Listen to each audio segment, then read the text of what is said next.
Hello everyone, I'm Angeline. And I'm Sam. Welcome to English Digest. So in today's episode, we're going to be writing a narrative about a time I got lost, or more like you got lost. It's like mentally or physically. Yes, both, I guess. Yeah. But I think in this case, because based on the example writings that we got, I think it's like physically that you got lost. Have you experienced this before, Sam?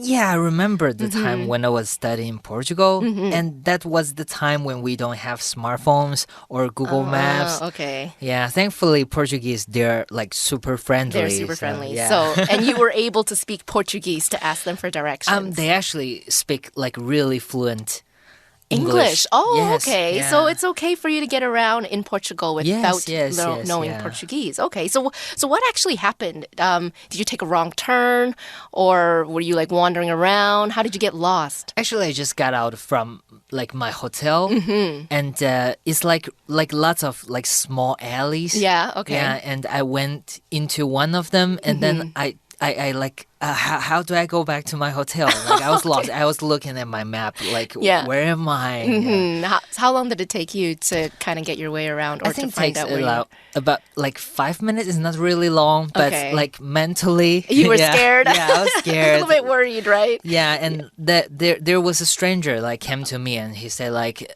do you need help? Oh, you looked lost to him. Yeah. Where do you want to go? Oh, that's very nice that they're very helpful. Yeah, it can be quite scary to get lost. You lose your sense of direction, right? Like you don't know, is your hotel in the front, behind you, on the right, on the left, right? Yes. And you have no idea where you are and actually where to go from here. If you don't know where you are, you don't really know where to go after that, right?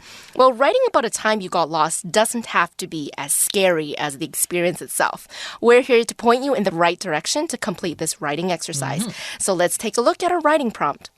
好，马上来看到我们今天写作的提示了。今天呢就要写一下自己呢有没有过这个迷路的经验哦。从小到大呢，你可能有迷路或是走失过，就算只有短短的几秒钟，那种呢找不到熟悉的人、熟悉的路的时刻，一定呢都曾让你不知所措。请描述一次呢迷路的经验，并说明此次经验背后的原因、过程、当时的感受以及最后的结果，还有呢对你的影响。那文长呢至少要120个单词，文章呢可以分段。Okay, so when you were little, you may have got lost. In that moment when you can't find a familiar face, or where your surroundings become unfamiliar, or when your surroundings become unfamiliar, you probably feel frightened and you don't know what to do. Today, we're going to write an essay about the experience of getting lost, okay? So explain what led up to this event, your thought process as it was happening, your feelings, how you managed to get yourself out of the situation, and the impact this experience has had on you. The essay should be at least 120 words and should be separated into 2 paragraphs. Okay, so unless you're a walking Google map or you're an extremely timid child who never wandered off alone ever, you've definitely experienced what it's like to be lost, even if just for a second. I remember when I was young, I was told to stay where I was so my parents could find me in the event I got lost. That's a pretty good tip for you guys. And also, if you guys have kids in the future, just tell your kids to stay put, don't move. Back in the day before smartphones were common, the way to locate your parents was to go to the information counter. Is this something that happened in Taiwan? Yeah? Yes. Okay, so you go to the information counter at a mall or a supermarket and have the staff page for your parents through the intercom. Yes, I think it's still the same thing. Yeah, it probably is, because some kids don't have cell phones, especially if they're really young. So then you'll hear on the intercom, they usually don't say the child's name because for privacy reasons and also for security reasons. But they'll say, we found a child that's wearing a red shirt, or, they kind of give some information about the child. So now with advanced technology, parents can even put a GPS tracker on their kids so they know where they are at all times. Doesn't it sound kind of scary, like putting GPS trackers on your kids? It is a little bit. Okay, well, you know what my biggest fear is It's actually getting lost in a place like a forest. Okay, that is absolutely terrifying. Sometimes the forest can be so dense, it can be hard to locate a person, even with the help of like helicopters. So if you ever decide to go for a hike, I think it's really important to make sure everyone knows where you're going. Pack some food, a flashlight, a first aid kit, etc. Because you never know what may happen along the way. Yes, I heard a lot of stories how people get lost in the woods. Yeah. It's a serious thing. Like, make sure you're well prepared before you go hiking. Exactly. Okay, so by now, hopefully you've been able to recall a time that you got lost. It's time to think about how we're going to write this essay. As our title suggests, we are writing a narrative, okay? So narratives are the most widely used style of writing, and it's often used to describe an experience or event, an object, or a person. In this narrative essay, you're telling a story based on your personal experience.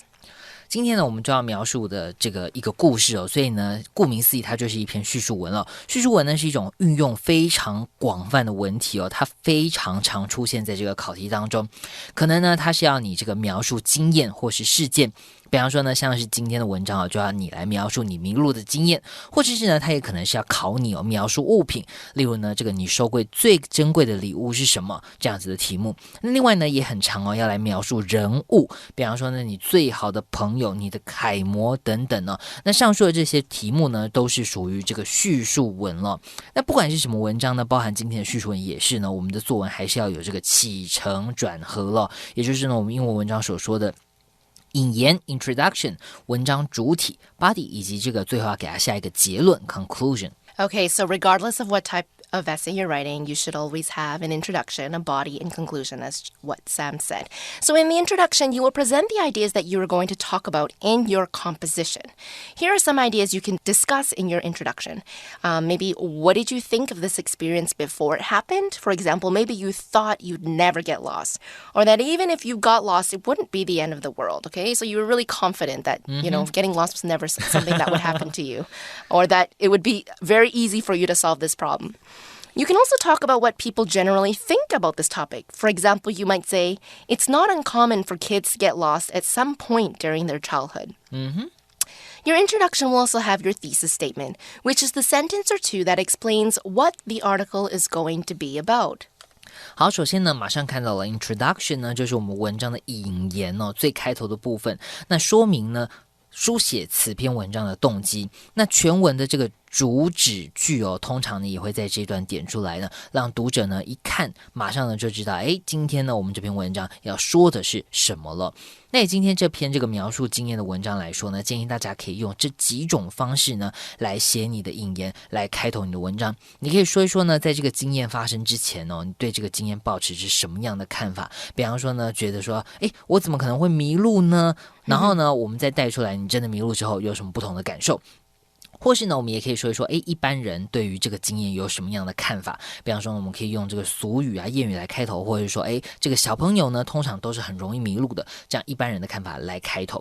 那我们也可以呢，说一说，来讨论这个经验呢，对你个人的意义是什么？那呢，我们先把意义讲出来，后面呢，再带出来你要讲的这个经验是什么，也可以哦。Okay, and the body of the essay is where we're going to share your story, okay? So you'll want to address when, where, who, why, how.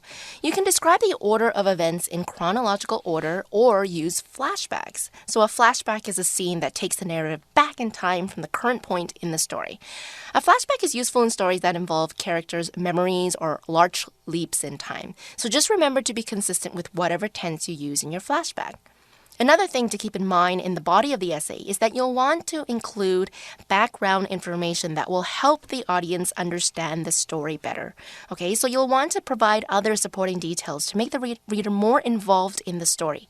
So when your audience reads the essay, they should be able to see the things you saw and feel the feelings you felt. Don't include any irrelevant details, though, as you might confuse the reader or make them lose focus of what's important. 好，那接下来呢，我们就要写到这个 body， 也就是呢我们文章的主体了。那通常呢是叙述这个故事发生的经过。那提醒大家在写作的时候呢，可以常常问自己时事人地物这几个问题了。比方说呢，是什么时候发生的，在哪里发生，有谁参与，为什么会发生，如何发生，最后结果是什么，等等等呢。然后别忘了呢，我们要让这个故事精彩我们呢记得就要多描述相关的细节，比方说事件发生的这个当中，或是发生后你的感受如何 OK， 或者是呢之间有什么人物，有什么事件，我们呢都可以这个多加描述那记得呢，因为我们是在讲故事所以通常是发生在过去了。我们呢通常是以这个过去时态为主。那不管呢你是按时间顺序呢顺顺的把故事讲完，还是用刚刚这个 Angeline 老师提到的这个倒叙法，无论是什么样的方式，都要注意到时态的一致性千万呢不要让这个读者混淆了。So feelings that you might feel when you were, when you were lost at that time might be, terrified. You were terrified. You were afraid. You were nervous, maybe. Because yes. you were kind of scared, like, oh, who am I going to ask for directions? Or who am I going to ask to help me? Maybe you'll feel happy. It's possible that you're lost and you feel happy because you're like, yes, I have independence. I can finally do whatever I want. Yeah, I don't know how you guys are going to feel, but everyone will feel something different. And that's why it's important for you to put those feelings in and, to describe everything that happened during that time when you were lost. So you will end your essay with a conclusion, okay? So the purpose of the conclusion is to sum up everything you've been talking about and explain the significance of this experience. So if you're struggling to come up with a conclusion, read through your intro and body and ask yourself, so what? Okay, what message are you trying to convey? In this essay, you can talk about how this experience changed you or influenced your future actions. 最后呢别忘了呢我们要给这个文章下一个结论你呢可以说说这个经验给了你什么样的启示，你有什么样的体悟或者说这个经过这个经验之后自己有了什么改变或影响等等都可以。那如果你在写作写到这个结论的时候卡关了，有困难想不出来，那 Angeline 老师呢提醒大家可以把自己前面写好的文章读一遍 OK， 你从头读到最后呢可能对于这个结论就会有一些想法咯。So maybe in your conclusion, you'll say you will never, ever let go of your mom's hand in the mall because you don't ever want to get lost again. Or that you will never be brave enough to leave your house by yourself. I don't know. It can be pretty terrifying to get lost. I mean, from your experience, did you feel like you learned a lesson or anything? Yeah, it's kind of like because I was a student. Okay. So it feels like I am like growing up a little. Okay. Like I get to like talk to a foreigner and actually find my directions. Okay. So I feel like, okay, so I can handle this. Okay. Yeah. So it wasn't a bad experience for you to get lost. Yeah. Because nothing bad happened. Nothing bad. Yes, that's right. Yeah. Nothing bad happened. Okay, so you had a good experience when you were lost. Yeah. The one time I got lost, it was I would say it's kind of like a small pharmacy. It's kind of like a pharmacy, but they sell a lot of things in the store. It's not a very big store, but for somebody who's young, like a young child, it can feel overwhelmingly big at times. Okay, so I would say it's probably equivalent to like the size of a PX Mart, a Trenlian in Taiwan. Yeah, so and every aisle was filled with stuff. It was kind of a narrow. It's kind of crowded, and the aisles are kind of small and narrow. And those shelves are like quite really tall. Yeah. So I remember I was in this shop and my parents were looking at something and I wandered off, being the child that I am. Most children like to wander off and look at other things, right? And I was so sure that I could wander off and go back to that same aisle that my mom was at. So I left the aisle and I was like, no, she's going to be there when I go back, right? And then I probably left for about 5 minutes. And when I went back, she wasn't there. And neither was my dad. And I was like, oh, no. So then I started walking through every aisle. And then you know how you kind of just look down the aisle? And you're like, oh, my gosh, there's nobody. You go down the next aisle. There's nobody. You go down the next aisle. And you're like, there's nobody. Where did they go?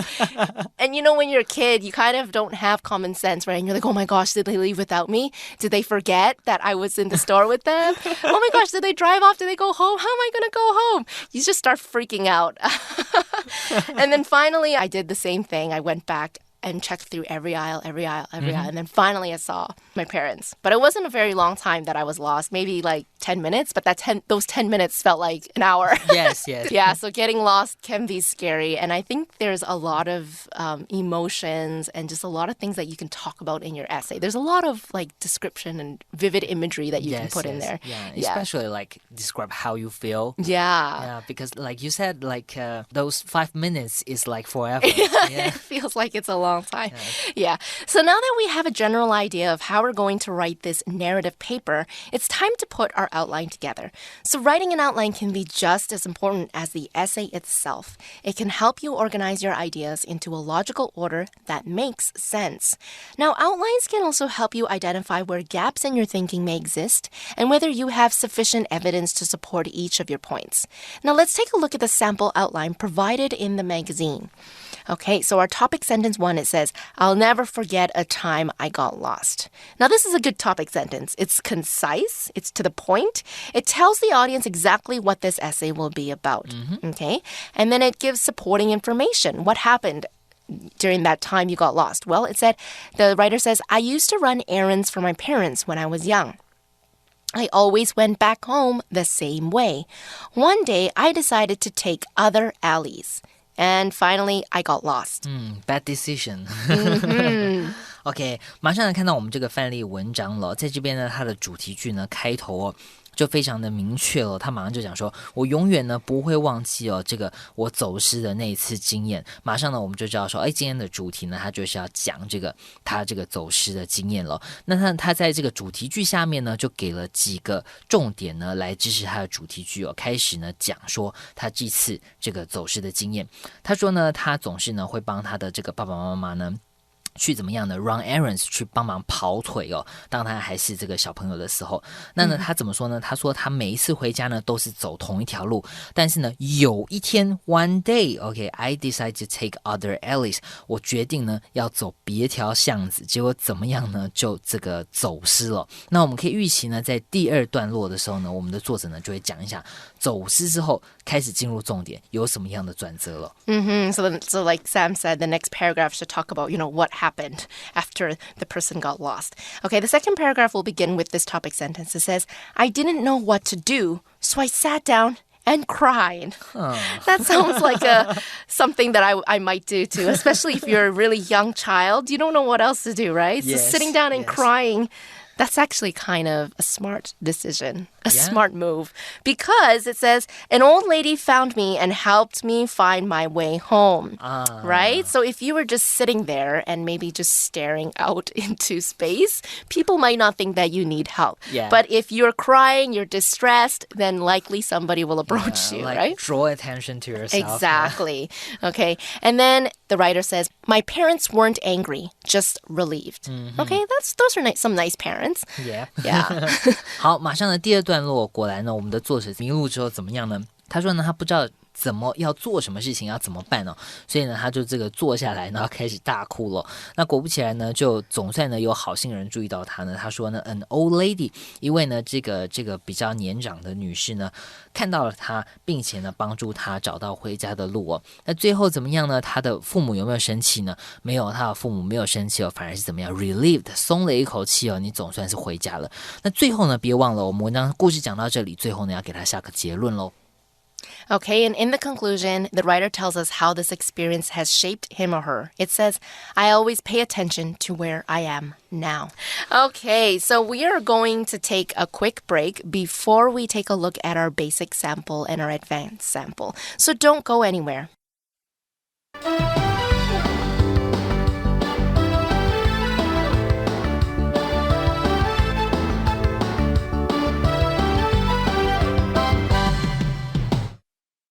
Now let's see how the writer takes this outline that we talked about earlier before our break and transform it into an essay. Basic sample. I'll never forget a certain time I got lost. When I was in elementary school, I used to run simple errands for my parents, like buying things from the nearby 7-Eleven. I always went back home the same way, following the main roads. However, there were alleys in the area that I was sure would get me home more quickly. One day, I decided to take them. However, there were lots of alleys, and they all looked the same. I soon forgot whether I'd turn left or right. I was lost. I didn't know what to do, so I just sat down and cried. I thought my parents would be angry because I was late. After a few minutes, an old lady found me and asked what the matter was. I told her what happened, and she helped me find my way home. My parents weren't angry, but only relieved. Now I always pay attention to where I am and where I'm going. Okay, that was our basic sample. Now, I've had a similar experience to the writer as well. I tried to take a shortcut, only to find myself lost and confused. I would say I have a pretty good sense of direction, and I can orientate myself quite quickly when I need to get somewhere. But in Taiwan, not all roads are through roads. I'm sure you guys all know that, right? There's a lot of dead ends, especially when we're talking about alleys. It's like suddenly you walk down an alley and boom, it's a dead end. There's like a house there. Yeah, so I remember walking parallel to a street I usually walk on. Okay, because I like to kind of like look around at my surroundings. So sometimes if I walk down the same street all the time, I kind of get bored. And I'm like, oh, let's take a look at this street. What's down this street, right? Like, what is there to eat? What is there to buy? And then, I only realized that, okay, there's a reason why nobody takes this road because it's a dead end. Okay. Surprise. Yeah. I don't have a very good sense of direction. I can even get lost in video games. Video games can be very confusing, actually. So I would stick to what I'm familiar with, or simply take a taxi. Yeah, that's a safe way to go, right? Not when I was a little boy. Now I can. Now you can take a taxi. So in this writing sample, we learned that this writer used to run errands for his or her parents. Now, an errand is a small job that involves going to collect or deliver something. Okay, it's like going downstairs, going to the 7-Eleven to buy a carton of eggs or getting some milk. It's a very straightforward task that requires a short trip or travel journey. So sometimes it might involve you walking a little bit or riding your bike. When you get older and you go into the workforce, you might be doing errands. You might run errands for your company, like going to the bank or going to the post office to send something. These are all errands. Errand 这个名词就表示差事、跑腿哦。那其实跟中文很像的，英文里我们就要搭配就是 run，OK， 跑步的这个动词哦。Run errands 处理差事或是跑腿哦，不是很大的事情。比方说我们刚刚说顺道买个饮料啦，去便利商店缴费啦等等哦，这种程度大小的事情。那英文里面呢也有这个说法哦 ，errand boy，OK， 就是负责跑腿的，也就是呢我们说的工具人啦。Okay, so you might also want to differentiate between a main road and an alley, right? We were talking about that in our basic sample. Instead of taking the main road, he took the alley. A main road is a major road, typically one with a large amount of traffic. Okay, so you'll see a lot of cars going through. There'll likely be traffic lights, pedestrian crosswalks, a lot of shops. An alley is a narrow street between or behind buildings, okay? Most of the time, it's not used by cars, but I find that in Taiwan, people still manage to find their way in an alley. Okay, there's always cars parked there or a row of scooters in an alley. It's kind of hard to tell sometimes if a road is an alley in Taiwan. Yeah, but even though I'm a Taiwanese, it's something I can never do. Yeah, I'm a terrible driver. To drive in an alley? Yeah, it's really scary actually. 好，这边呢看到 road。Alley，OK， 不会分不清哦。其实看一下中文翻译就很明白它们的差异咯。Road 呢，就是我们中文说的路、道路。比方说呢，像是罗斯福路 ，OK， 它就是 road 是比较大的。那相对于路呢 ，OK，alley 呢是比较小的，就是巷弄。比方说呢，像我们文章里面，我们的作者呢就是在这个巷弄里穿梭，然后就迷路了。Okay, so while we're on this topic, we can also talk about other words like intersection, which is a place where roads cross each other. There is usually a traffic light or a stop sign at an intersection to help guide traffic. Okay, that's an intersection. Also, intersections are where most likely there are pedestrian crossings where you can cross the street. Okay, in Taiwan, I see that lane is used quite often, which is also a narrow road and often in a rural area. In other parts of the world, you come across names of roads like First Avenue. I don't think in Taiwan you guys use avenue, right? I think very rare. Very rarely, yeah. Or lands down drive. Drive is another word that we use for road as well. It can be quite confusing to remember all these different names, actually.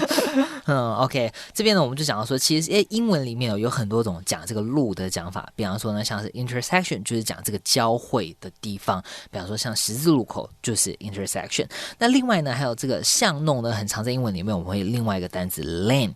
那另外呢还有一些在台湾比较少看到的，像是这个 avenue 中文会翻译为大道，或者是呢像 drive 呢在中文有的时候呢看它的用途有的时候呢当我们是像是比方说在讲路名的时候，它也会被翻译为大道，但是呢很多时候 drive 也可以指比方说像你车库出来的这种车道，它也是 drive， 所以呢这个真的是要看前后文那大家就是知道说这些字其实就是路名，大概就是像这个罗斯福路啦，或者是这个现在以前还有这个凯达格兰大道等等 OK 这些不同的路名。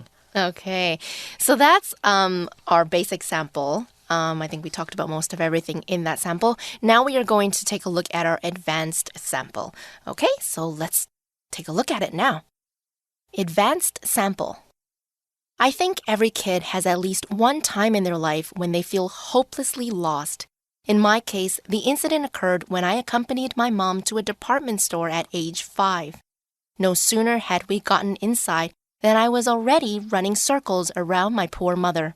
She told me to follow her, which I did, until I saw a toy display that I couldn't take my eyes off. I was enthralled, and I didn't realize until about 10 minutes later that Mom had moved on without me. I wandered the halls calling for her, but as the minutes passed, I began to panic. Tears welled up in my eyes as I became desperate. Suddenly, I spotted a figure that looked like my mom. I ran up and flung my arms around her, sobbing loudly. But when I looked up, I realized I was hugging a confused-looking stranger. I immediately stopped crying out of sheer embarrassment. Luckily, this was a kind stranger. She asked if I was lost and took me to the information desk to have them call for my mother over the intercom. Just a minute later, my mom rushed over and hugged me tightly. I learned 2 important lessons that day: to pay attention to my surroundings and to remember to listen to Mom. Okay, so this writer wandered off from his or her mom, okay? This is how people get lost, children and adults alike. They wander off to check out something without telling anyone, right? Yeah, like a toy display. Yes.